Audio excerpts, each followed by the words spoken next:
I haven't been on the road that much. I mean, occasionally I go to these. Good morning, everyone. Thanks for sticking around for the second panel here. My name is Rick Klein. I'm a senior political reporter with ABC News and author of The Note at abcnews.com, which will be the first of many plugs you'll hear for The Note today. We've got a great panel with some top advisors to several of the presidential candidates, and it's a real honor to have them here because, in case you haven't noticed, we're really in the high season of the campaign.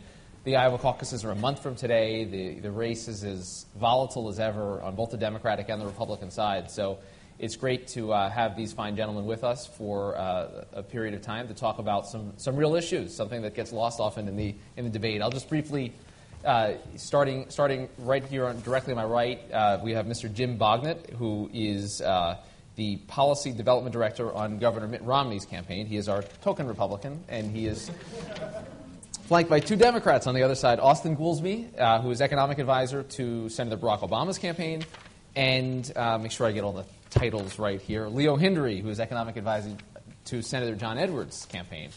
And I just want to take a few minutes to kind of give an overview of the topic that we'll be talking about today. And it's now been 4 election cycles since Bill Clinton said it's the economy stupid. And we're back where we started in a lot of ways, where we're talking about the economy all over again. A lot's changed in that period, obviously. We've seen the economy transform itself in many ways. We've seen booms and busts and unprecedented growth and recessions and a housing market that went crazy and is now very much cooling.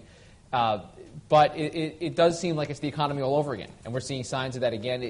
If you look at the major issues, and we poll on this sort of thing all the time, Iraq seems to be receding in a lot of people's minds in terms of being a big issue, and you hear a lot of the same sort of economic issues you always hear about. You hear about taxes, you hear about health care, which is, of course, very much wrapped up in economic insecurities and the like, retirement security, social security. All of those things are very much linked with the economy.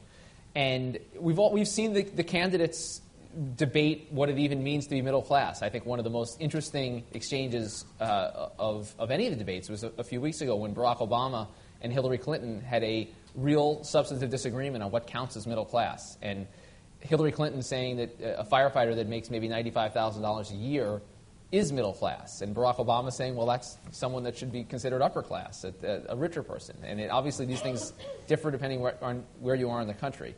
So we're seeing these issues begin to come to the fore. The housing crisis is the most immediate one, and the one that's in the news just today and this week. But all this stuff is playing out on the ground very much in Iowa and New Hampshire because this is one of those issues that matter.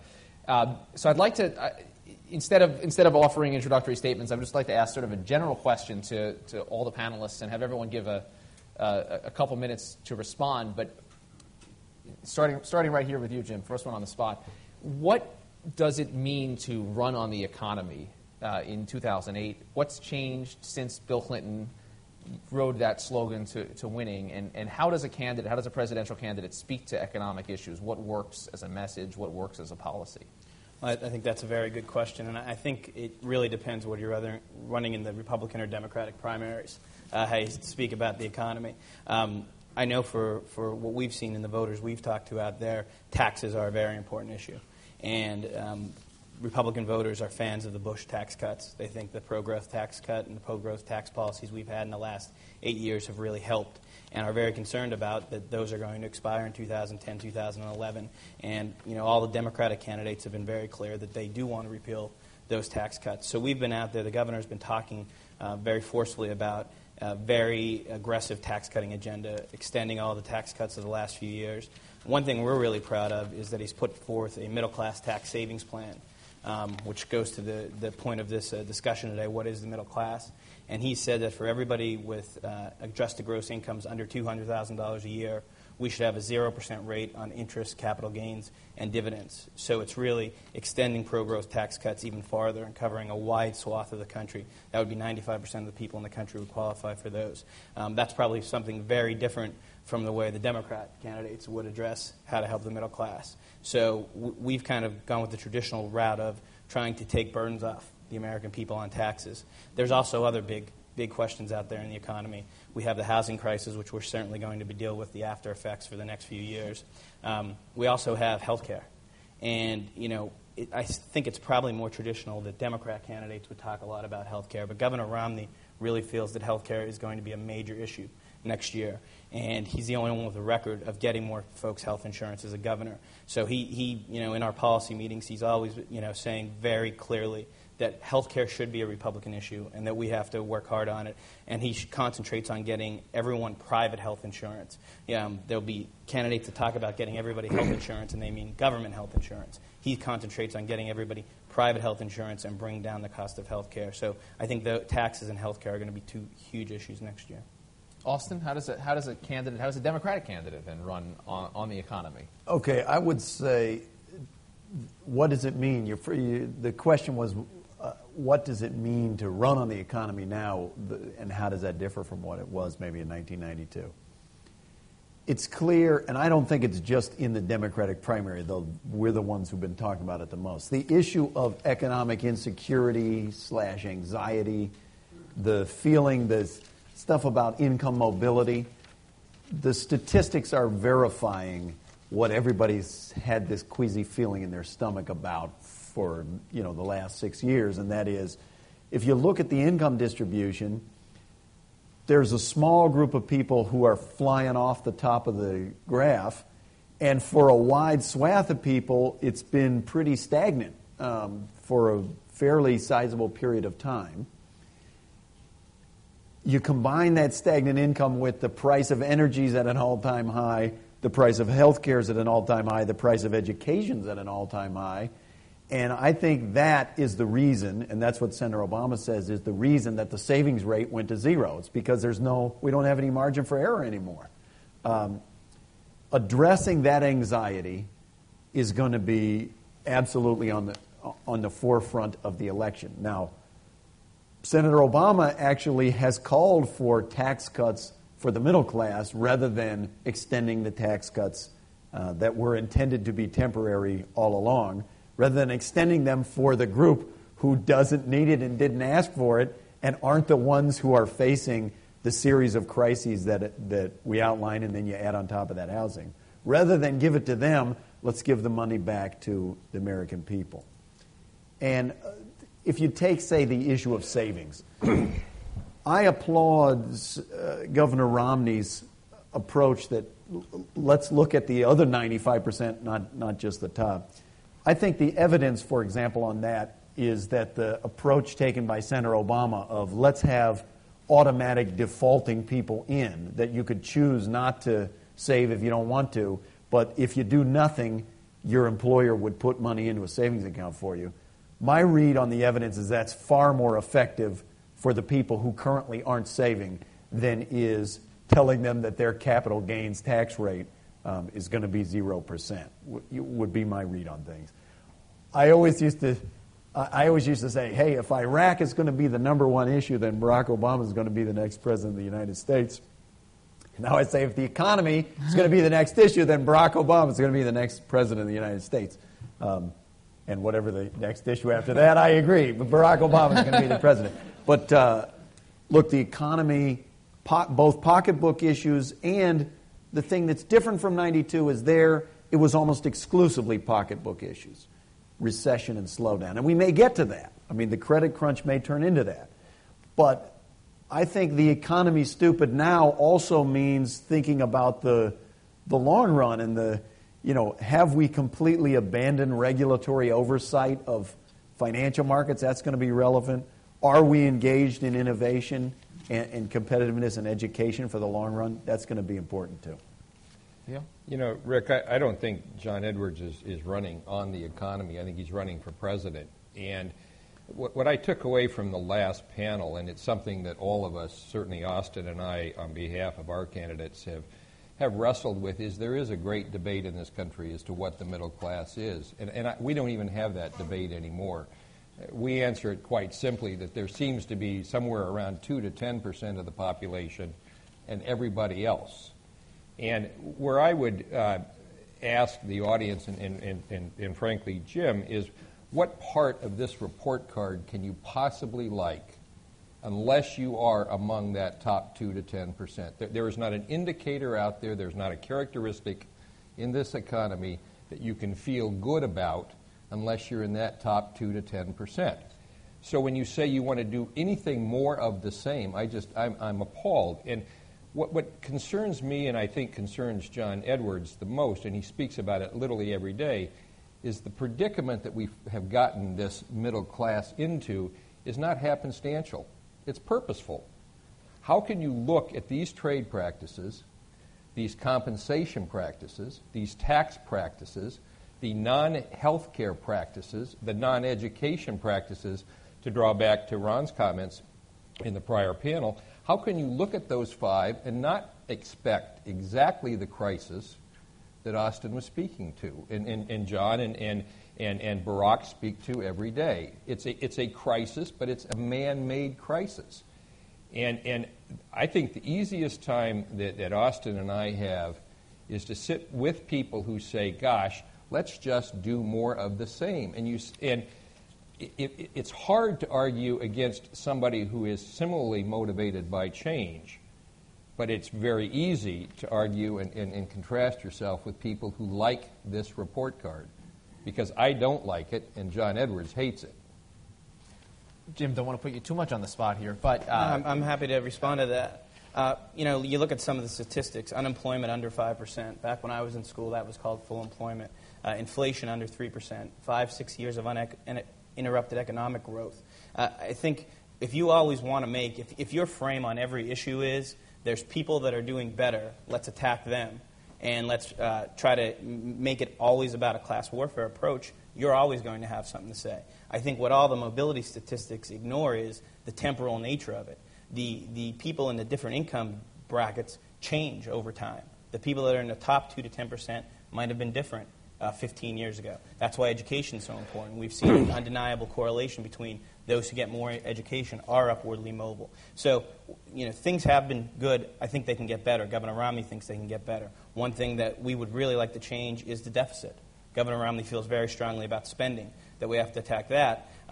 Of course, on the other side of the aisle, we hear more spending programs. We need more tax revenue for more spending programs. So there are 2 very different visions of which way we should go forward. Ours would be a low tax, low spending vision.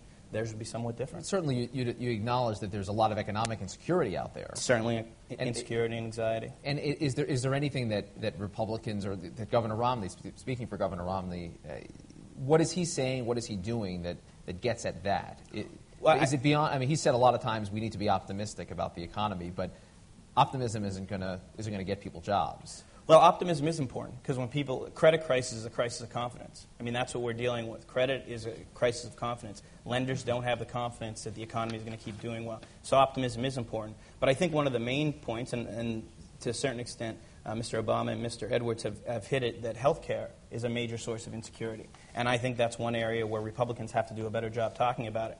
Governor Romney definitely understands that there is insecurity about losing your health care when you lose your jobs. That's why he thinks that we should try to get everybody insured. That's why we should do it in a private market way. So there's a perfect example. You have a situation where I think candidates on both sides, or at least all 3 candidates represented here, realize that health care is a major concern to people.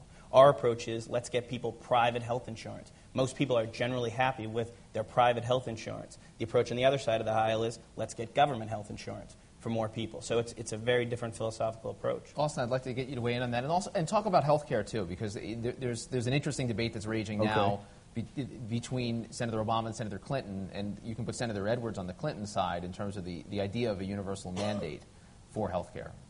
Okay, you're going to pose me the 3 greatest domestic issues of the. Do I have 10 seconds or 20? Okay. We don't have any. Yes or no? Yes or no? We don't have any likes. Okay. This is a great debate. I would only start on the issue of fiscal irresponsibility. Not only do the Republicans know about it, they invented it. We had a surplus the last time the Democrats were in office. So the calling for $2, $4, $8 trillion tax cuts, while at the same time saying we got to get rid of the deficit, I will simply leave to you to evaluate whether that will work. So let us think for a bit about the nature of health care. On the Democratic side, I would say all of the candidates have put forward very responsible plans that if you look at the health experts in the United States, we can argue about the details in those plans, and I'm happy to do that. It is a total mischaracterization to say that the Edwards or the Obama or the Clinton plan put the focus on getting everybody covered by a government program. That's not at all what it does. It creates a government option that people could enroll in if they aren't employed, for example, if they can't get private health care, which right now, if you're an individual, you don't have a job, you don't have employer-provided health care, good luck trying to get a policy. I mean, the average policy in the individual market, if you aren't disqualified, is between $5,000 and $10,000. It creates a marketplace where you can choose if you like what you currently have, or you want to enter into an exchange and buy private health insurance, you could do that. And there is a public option that you could choose that if you wanted. So I think it's a bit of a bugaboo to say, they're trying to have the government take over the sector. Anybody's got to look at the current situation and acknowledge, and Governor Romney, almost alone among the Republican candidates, has been emphasizing health care, I should say in fairness. The issue of cost saving and getting the price down is unbelievably important and is a multi-year thing.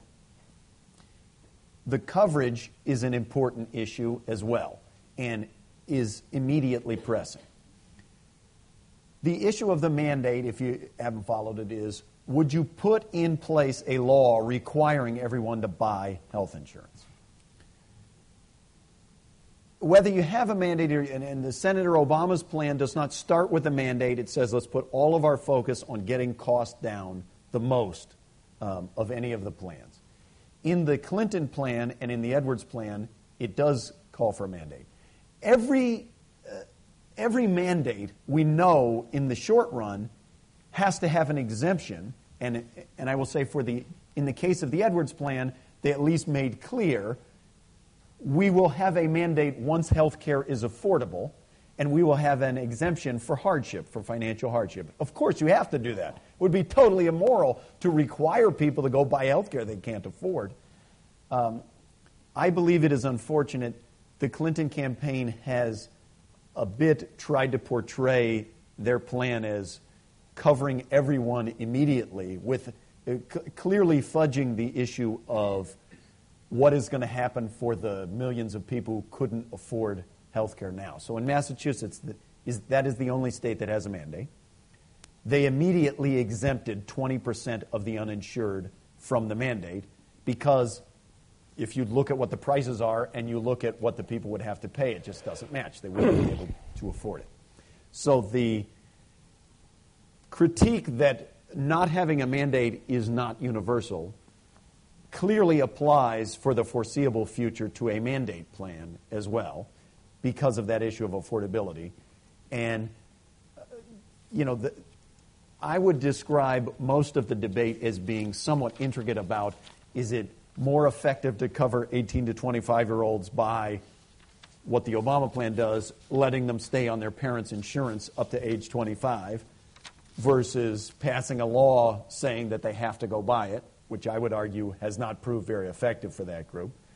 But again, these are all minor details in plans that are 95% overlapping, and compared with 5% overlapping with the Republican-style plans, which appear to me to be kind of like, let's create health savings account for every person and give huge boons to the insurance industry who continue to price the way they price. Leo, are mandates important, and how does that? How do you address some of the inherent flaws in any kind of a mandate system? The flaw is to not have a system, and none of us are so naive as to think that any organization, any entity can develop the perfect solution. What we cannot tolerate, Rick, is 40 million uninsured growing to 47 so quickly.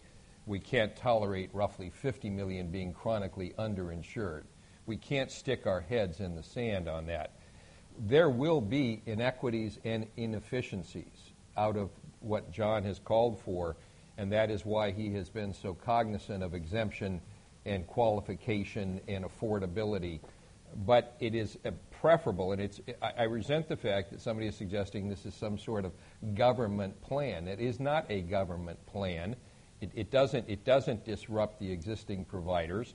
It simply says, to Austan's comment, that there are women and men and children in this nation who cannot qualify and get the sort of health care they have. 47 million by my last count, but 50 million chronically underinsured. So what I'd like to go back to more immediately is this premise of mine anyway, which is John's, that these outcomes were predictable. And that the non-progressive nature of the tax system. I am a consummate beneficiary of trickle-down. I've had the privilege through work of accumulating a quite substantial net worth. So I know firsthand of what I speak. The non-progressive nature of our tax system. Ignore the globalization debate. Let's just simply talk about unfair trade practices. Let's talk about compensation practices that in the course of my career have watched the average chief executive in the United States go from roughly 16 times what his or her average employee makes to 400 times. Let's talk about complete inattention to health care from 1993, when it first became an issue in this country, through today, 14 years later, soon to be 15. It is completely untended to. And an education system that Ron reminded us of is the single largest opportunity into the long term for the youth of this nation to stay competitive. And it's a trashed system, and we know that. What concerns John Edwards the most is to look at that report card and then hear candidates suggest that no regulatory response, no government response is appropriate against that report card. And against a report card of A's, I can live with no improvements. Against a report card of a sequence of F's, I would think John Edwards is right in calling for prescriptive behaviors. I want to segue from that into an issue that Senator Edwards has talked a lot about on the trail, and that's the issue of poverty. And he's made that a centerpiece of his campaign, really alone among recent presidential contenders, and I'm very proud of that. But how does helping the poor interact with helping the middle class and this broad middle? And where is the distinction in Senator Edwards' mind, in your mind, and does it matter? And how does empowering the poor interact with empowering the middle class and strengthening the middle class? I think, Rick, John Edwards looks at the nation in sort of 5 buckets, so to speak. One is... I thought there were 2 Americas. Now we got 5. Well, but see, I think that's been the misconception. 2 Americas, 5 That's been the misconception of John. John and Elizabeth's passions for living in the richest nation of the world and having 37 million people in dire poverty is not it's not fundamentally an economic issue. It's a morality issue. It's part of his and Elizabeth's sense of fairness. But John says, listen to me exhaustively. I speak about 37 million because nobody else seems to want to. I speak about the 47 million, and certainly Austan's right that Barack Obama has an able job of trying to address those 40 to 100 million that fall into the healthcare crisis era. We do believe, John Edwards does believe, that 5 million jobs have been unnecessarily offshored, with millions more gravely at risk, that it's led to stagnation for those left behind. He looks at those areas of health care, of education that we've talked about, of compensation practices for the wealthiest, this 1% to 2% that so dominates our national income, and says we have to answer all of those pieces. It's not silos, although they live in silos, so to speak. The solutions are all-encompassing, and to grab a phrase from us, and sort of all-embracing. I'd like to ask you, Jim, Governor Romney said in the last week or two that he gets angry when he hears John Edwards talk about 2 Americas. I'd like you to expand on that a bit, and also talk about what policies... I think Austan made a good point about it's great if you're not getting taxed on dividends or capital gains, but most of the folks that we're talking about here, certainly that this class of the uninsured, these aren't people that have investments that benefit from that. So what policies in healthcare and beyond healthcare is Governor Romney talking about that gets at the lower middle class, the people who really don't have a lot of assets and who are really struggling? Well, there's two parts to your question. I guess I'll start with the latter part first. We think education is the key for bringing people into the middle class. The governor spends a lot of time on the campaign trail talking about competitiveness. Mr. Hindery brought up the trade practices. One response to the new competitive world would be to go to the protectionist route, pull up the moat and say we don't want to deal with the rest of the world. Governor Romney believes the approach is we need to be better educated to become more competitive. You're not going to be able to compete in a world economy where capital flows freely across the world to wherever the best investment options are without better education. That's how you're going to compete, not by going the protectionist route. So I think education would be the key there. Governor Romney's talked about math and science education. We have a whole specific program on how we can make education better. To the first part of your point on two Americas, going back to what Mr. Hindery said, it's funny to hear. He talks about two Americas all the time, and the income tax system is more progressive than it's ever been. It's just a fact that the top 10%, top 2% of the country pay a higher percentage of federal tax, income tax, than they ever have before in American history. And I respect the business success that you've had. And the reason I pay more taxes as a rate is because I'm making a whole lot more, for God's sake. Exactly. And you've done very well. And I look out at the audience, it's mostly young people, and I think, you've done very well under that tax regime. Why do you want to raise it on us as we're trying to move up income mobility-wise? So I think the whole two Americas conceit, I think that's basically a fundamental question in the election. If you look at it as two Americas, and the way we're going to make things better is by taking the bigger part of America and seeing what they can reach in and take from the smaller part, that point of view is better. If you say, how can we make America better for everybody? How can we become more competitive? How can we get everybody better educated? You're going to look at it more from Governor Romney's perspective. But, and not to try to interpret two Americas on behalf of Leo or Senator Edwards, but we could draw right here near DuPont Circle in one of the most expensive parts of this or any American city. We could drive 3-4 miles from here and be in just absolute blinding, awful poverty. I mean, terrible school systems within the District of Columbia. Terrible school systems. People who were unemployment rate. I don't know the numbers, but it's well into the double digits, I'm sure, in a lot of neighborhoods in Washington. What's wrong with talking about two Americas from that point of view? That there are haves and have-nots. I think it's unnecessarily divisive, and I think what you do is you talk about the problem. It's totally fair to talk about that problem, but it's the solution that we differ on. A Governor Romney solution would be to look at things like the D.C. Opportunity Scholarships, which say we spend $10,000 per student in D.C. on the public schools. And we have a pilot program to get kids out of those public schools, to give them an opportunity to go to private schools. That's our solution for trying to help the next generation of kids. On the other side, the solution would be let's spend more money on public education, even though D.C. is already the highest spending per pupil in the nation. So it's not that both sides don't recognize the problem. It's that one side has a different solution than the other side. Austin? I'm going to answer, of course. I had the privilege of being chairman of Teach for America for most recently the last 5 years. So I speak with some firsthand insight. And I've been a corporate chief executive. I've had that privilege in my life. I think this education fix is one of the greatest head fakes of all time.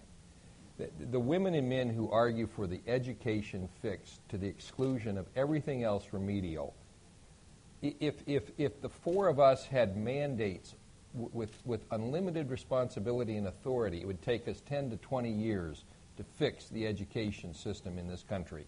We should do it, and we should do it with enormous passion and conviction and resources. But to hold hostage 2 or 3 more generations of Americans to tolerate these trade practices, this income inequity because I'm going to fix the education system, I've watched women and men sit in positions of power and just chuckle because they know that they're just buying themselves 20 or 30 years more of this chronically unfair system. Because the education system won't get fixed in any reasonable time frame, and if that's all the palliative solution that people confined to this nightmare that we find ourselves in terms of inequity, it's just beyond tragic. Austan, I was just going to say, since the attack was on the two Americas, so it was fair that Leo speak again as a rebuttal. You got a short term and a long term, and I actually, Senator Obama, I would say, if Senator Obama and Governor Romney sat down, and I bet if Senator Edwards was there and they discussed that, certainly Senator Obama would applaud the effort that let's put a big focus on education. I know he wouldn't necessarily say vouchers for private schools is the way to do that, but look, we can sit down and say, how do we fix education? As Leo says, that's a long run thing. That was one of the big motivators of Senator Obama adopting this working and middle class tax relief package, that you ought to do something that could help people right now, separate from education. And I would simply caution people not to buy into the class warfare rhetoric of virtually the entire question of the tax, quote-unquote, increase is letting the tax cut that was designed to be temporary expire. And it's a bit like I have 3 kids, and our 7-year-old, she is obsessed with candy. If we let her. So on Halloween, we went out, each kid with the jack-o'-lantern, and she would devour the candy as it was handed to her. Say, trick or treat. So we get home. She's got chocolate. Yeah. She's got chocolate all over her face. Her brother, who is the studious planner type, he's got a bucket full of his things. So she comes in, there's nothing in her bucket. And she says, well, I should get a treat. I don't have any treats in my bag. I was like, you just ate 40 chocolate bars before we got home. And she said, well, but it's not fair. I should have more.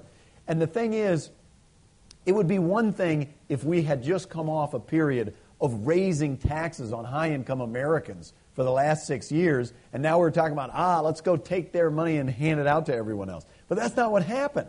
I mean, we had $1.5 trillion of tax cuts to these high-income Americans. And all power to them. They got to pocket the money, spend it, do whatever. All we're talking about is let those expire as they were designed to do.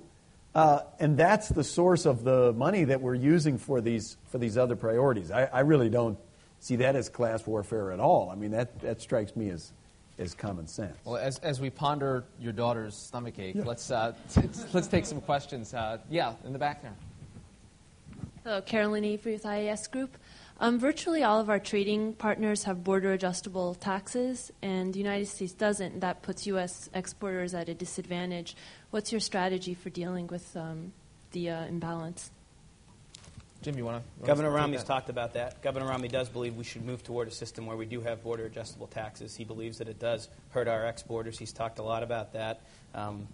Coincidentally enough, in Michigan.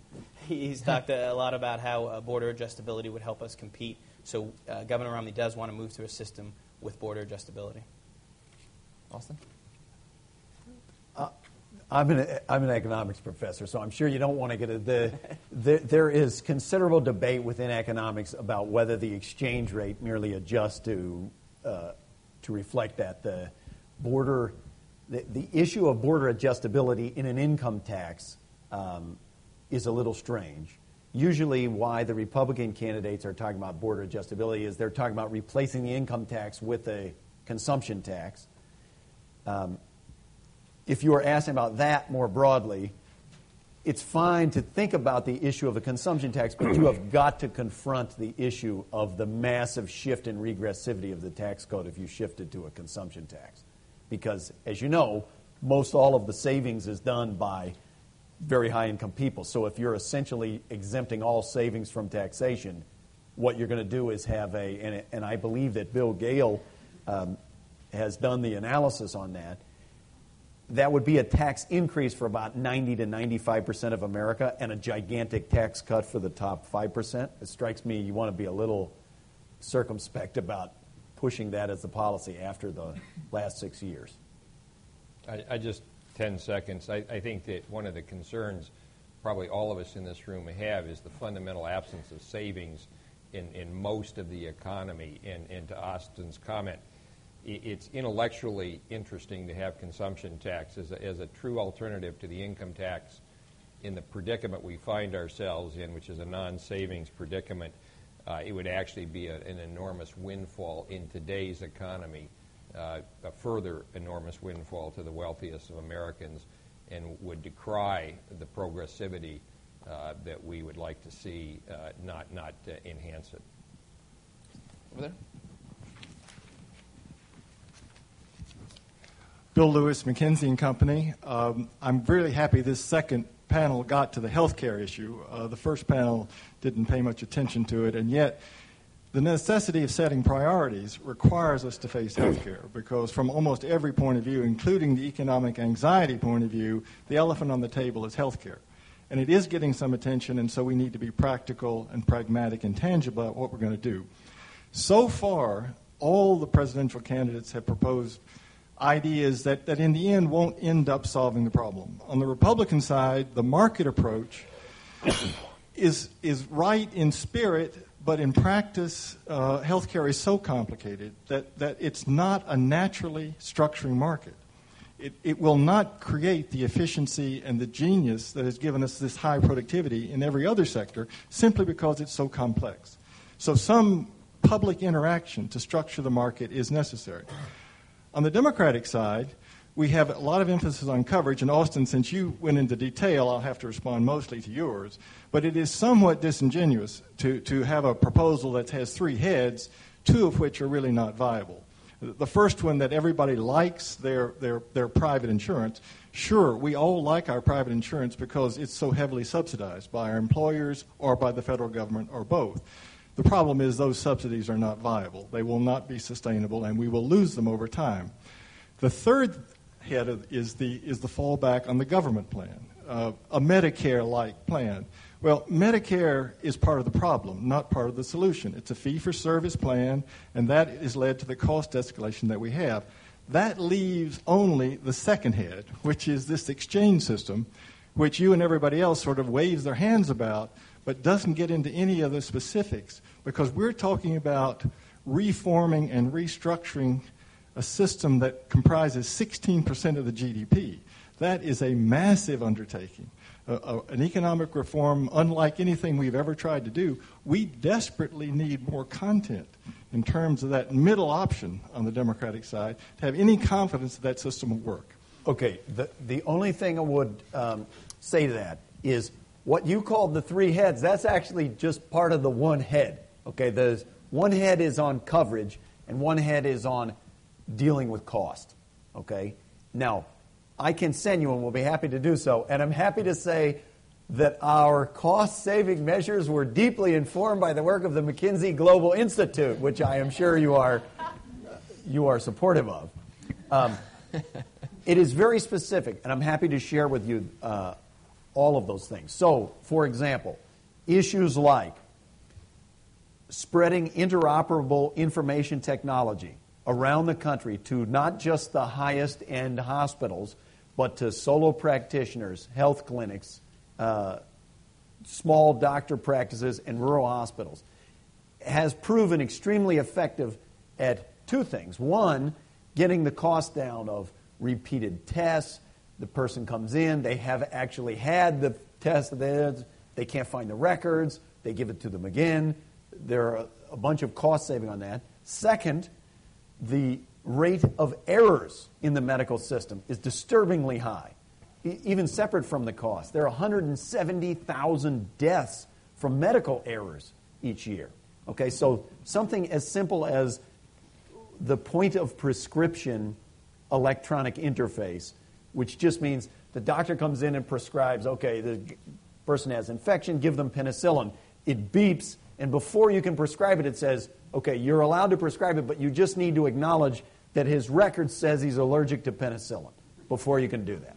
So you did it on purpose, right? It wasn't an accident. The guy says, yes. Then it goes in and says, no. Oh, whoops.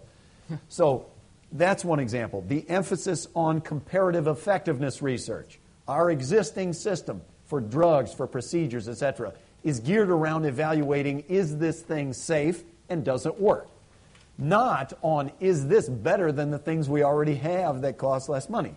So in the case of statins, for example, now when they start doing comparative effectiveness research, many of these intensely expensive drugs they are effective, but they are no more effective than taking an aspirin and taking stuff that's off patent and things like that.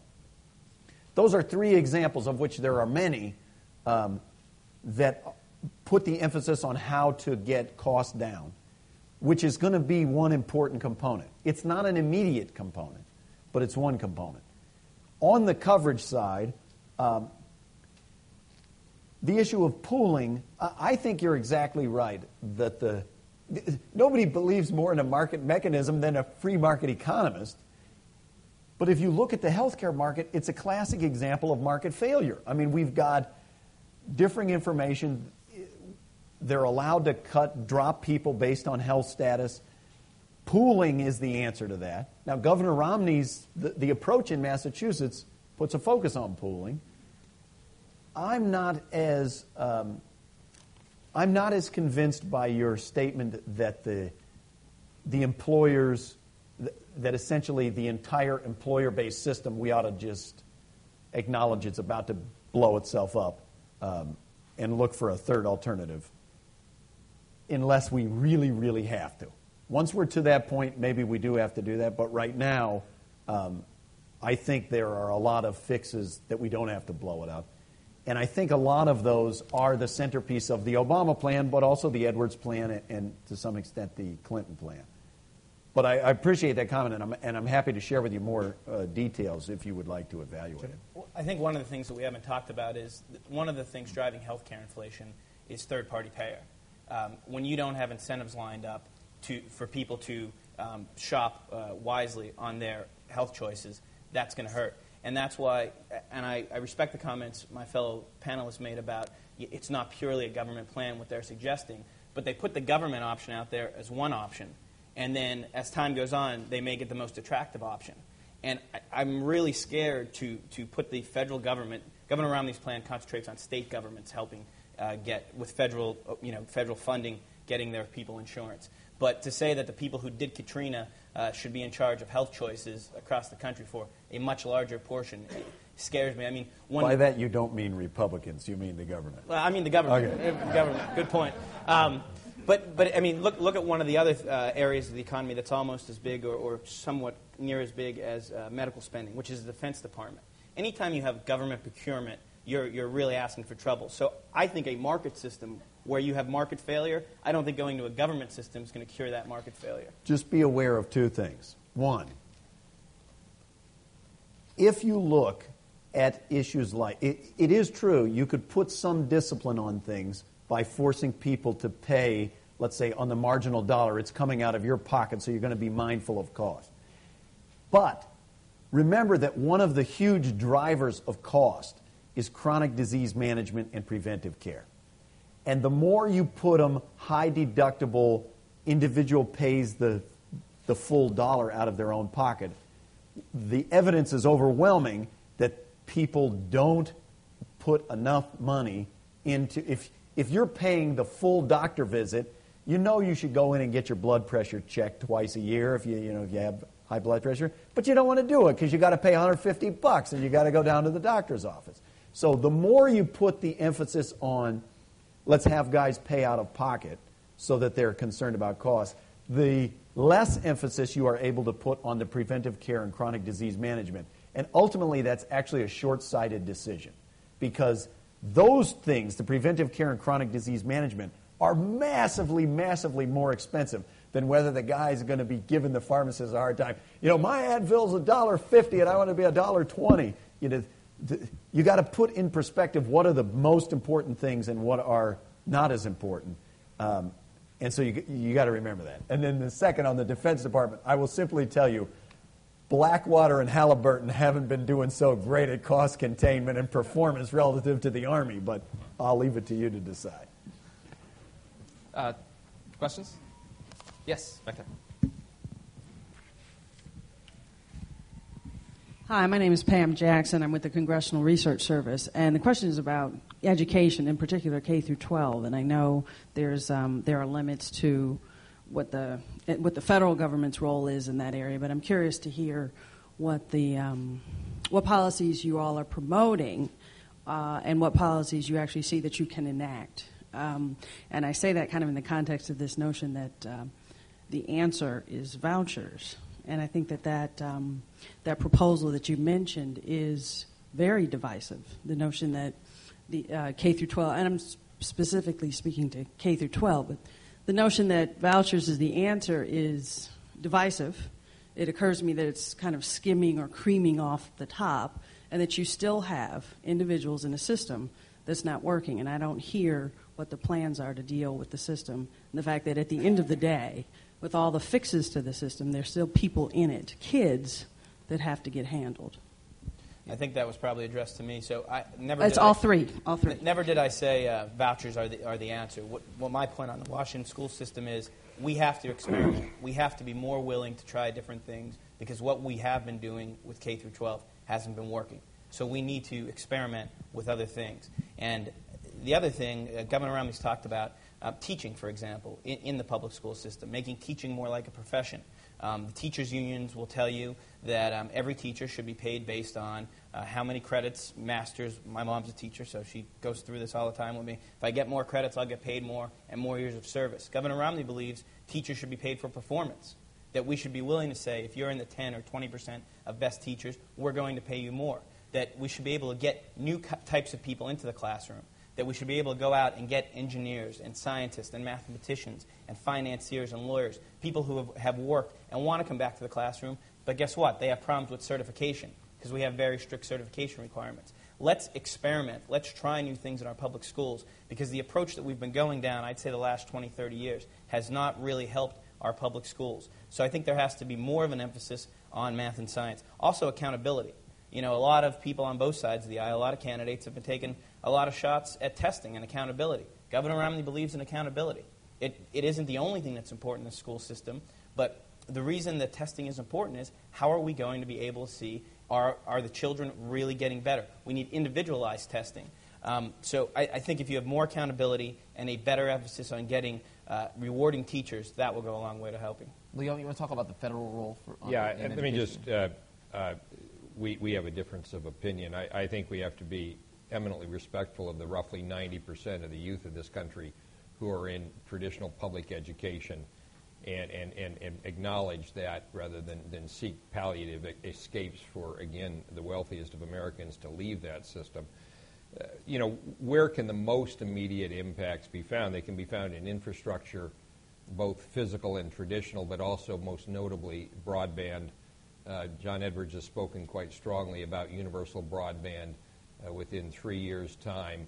The primary beneficiary of that would be our K-12 students, at least immediately down the road, as Austan would allude to. It would be telemedicine, telecommuting, but most immediately education. We do have to incent through compensation women and men to move into difficult parts of this country geographically, as well as disciplines that are more challenging.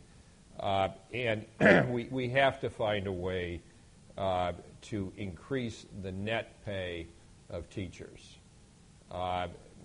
Thousands and thousands of young women and men would like to be school teachers. We know that from Teach for America. We have 14,000 will apply this year for something on the order of 1,500 slots. It's more difficult to get into Teach for America, sadly, than it is to get into college itself in terms of numbers. So it's not a shortage of remarkable young women and men. It's a shortage of compensation that lets them stay in the profession into the long term.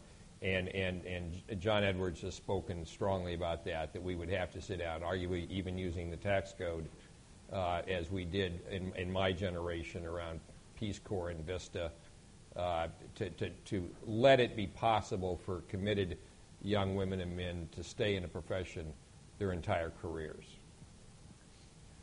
I would say the Obama has a pretty detailed education plan, and I would invite you to go through it.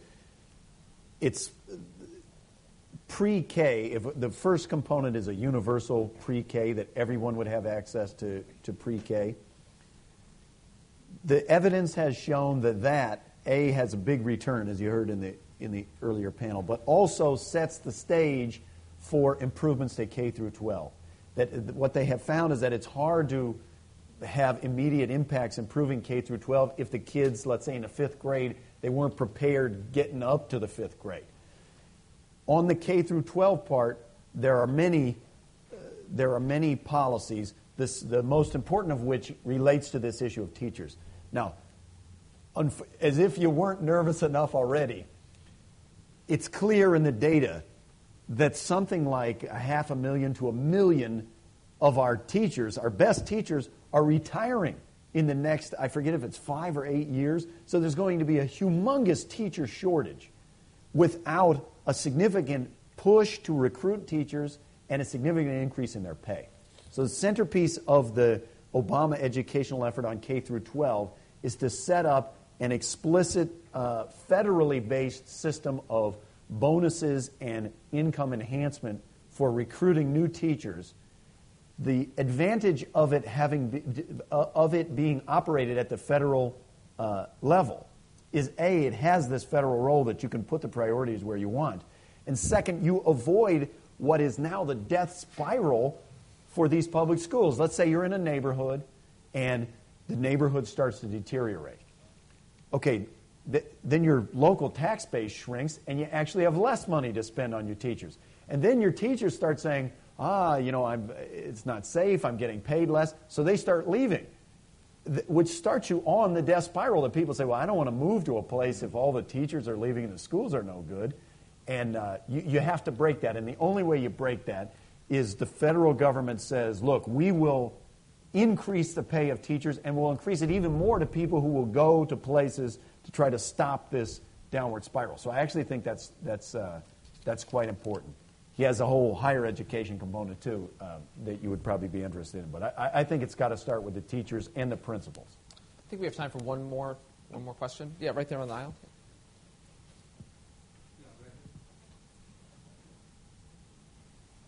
Patrick Malloy, I'm with the Alfred P. Sloan Foundation. Mr. Hindery has talked about the trade practices as being one problem. And I heard Mr. Lewis from the McKinsey Company. They just did a very good study on sovereign wealth funds in which they talked about how the wealth has accumulated due to the mercantilist trade practices of some of these Asian countries, and particularly underpricing their currencies as part of their strategy. And I was just wondering, do the candidates have strategies to deal with the mercantilist trade practices being used by the Asian countries to transfer wealth from here to there? And I'd like to start with Mr. Romney and then maybe go across. He's talked a lot about the challenge posed by China in particular. Yeah, Governor Romney spent a lot of time talking about the challenge of China and India. And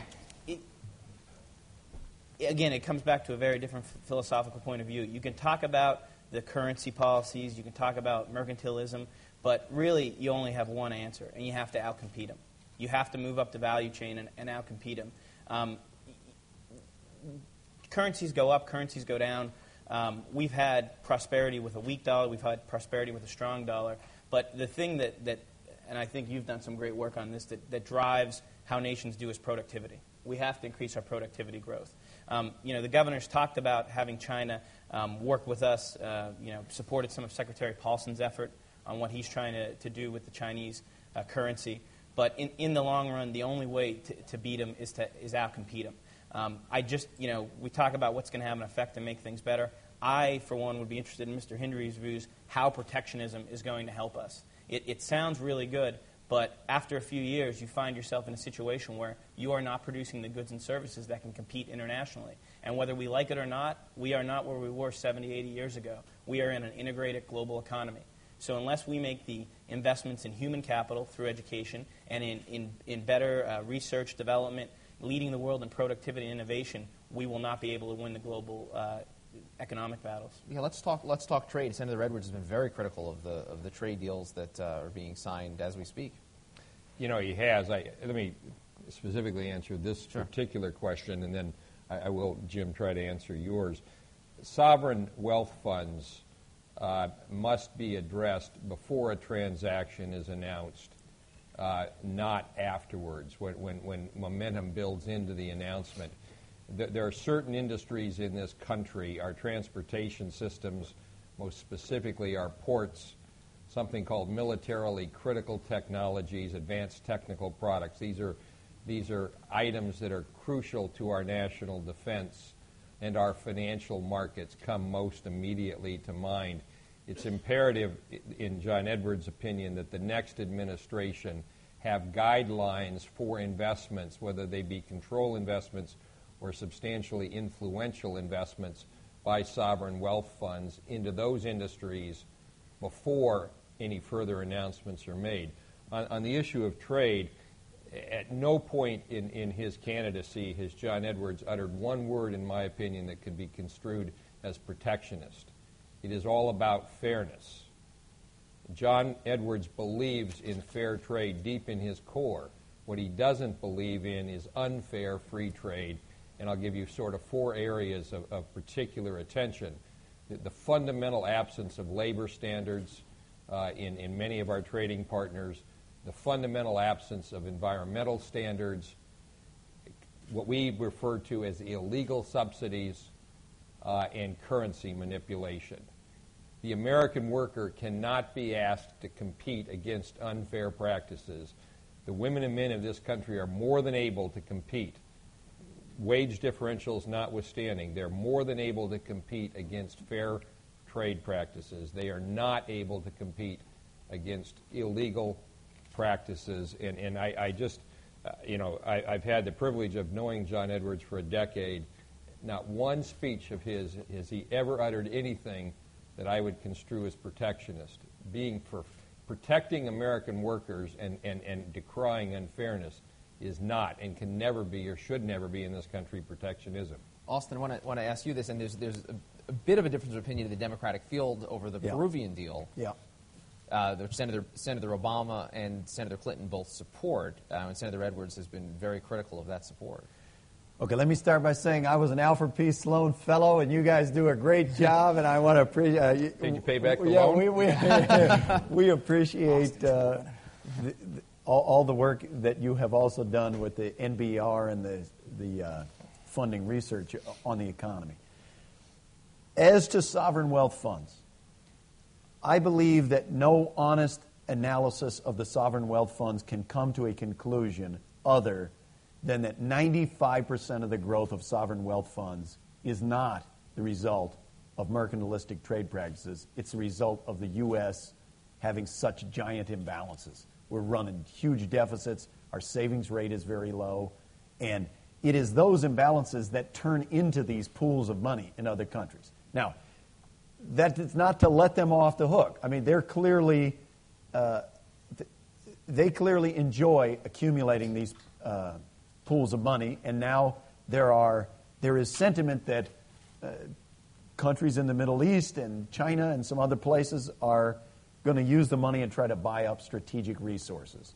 And if that's true, that's worrisome, and we got to look at that. But the one thing we've got to start with is if you're disturbed by that, then it's that much more imperative that we think about the fundamentals of the economy, because that's where all of this thing came about. They accumulate huge reserves because we have huge trade deficits. You're never going to be able to stick your head in the sand and pretend like China's not getting rich or India's not getting rich. It is a bit of a false dichotomy, though. The administration has put forward the view that either you're a protectionist or you should just support every single thing that they have done. And I would raise certain things with you. One, China was admitted to the WTO.